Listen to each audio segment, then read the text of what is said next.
Let's look at an example now where we're going to simplify an expression that has multiple terms in it. So again, notice I've actually got an expression that has 4 separate terms in it, but these terms are the same and these terms are the same. They're like terms. So we're going to try and rearrange this expression so that we can simplify the like terms. So I'm just going to rewrite it in terms of terms that I've got above. So I've got 5x minus x. So remember, when I take over this one here to move it in front of this 4y, I also have to take the sign with it. So I've got 5x minus x plus 4y minus 2y.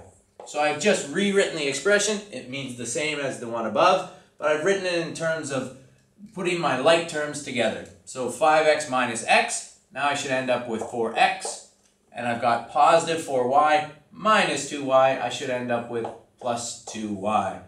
Notice I've simplified it from 4 terms down to 2 terms.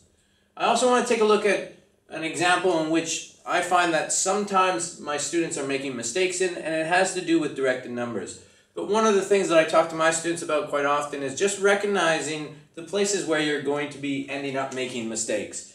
And what it is it's about training our brain to recognize where we're most likely to make mistakes so that we don't make those mistakes.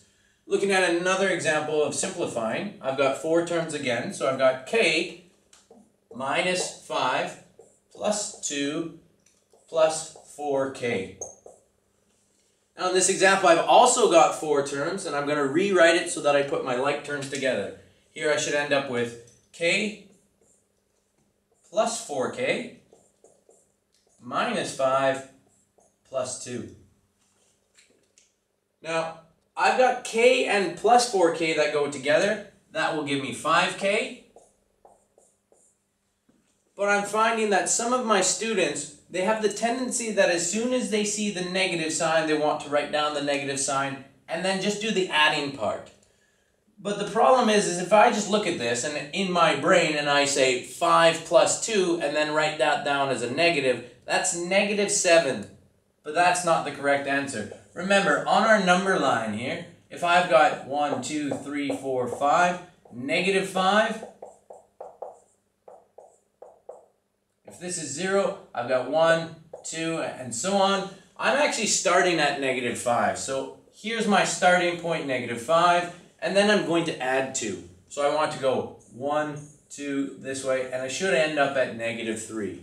So I can't just write down the negative sign and then add the 2. This is dealing with directed numbers, positive and negative numbers. And the number here is negative 5. Not just 5, but negative 5. So I'm starting at negative 5 and I'm adding 2. So I should end up at negative 3. So a simplified answer here is going to be 5k minus 3. And what you need to do is you need to train your brain to recognize that when I'm dealing with negative and positive numbers, that the sign that's in front of it is associated with that number. So that I have to be careful when I'm adding and subtracting with negative numbers. So here's the simplified answer of this expression here.